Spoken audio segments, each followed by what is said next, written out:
Well, Hurricane Ian scuffed up my girl pretty bad, but look at how beautiful she looks now. God, it's amazing. They did a really good job. Let me show you. I will try and put the before pictures in, but just an amazing color match.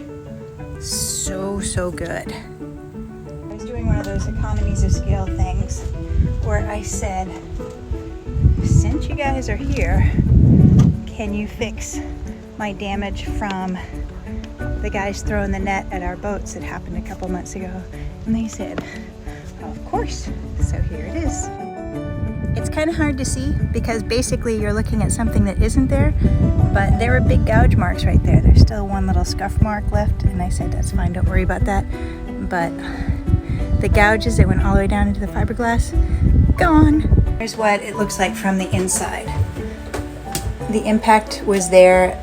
In the last video I showed you what it looked like, where they did all the fiberglass reinforcing work from the inside and the outside, but they had to add this trim piece because that piece did not want to come off.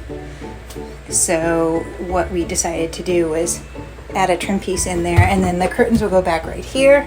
The tape comes off in 24 hours once the adhesive is set, and if we wanted to wait, maybe mess it up. A friend wouldn't mess it up because he knows the fiberglass, but wait until January for him. I've never done fiberglass before and I might have messed it up.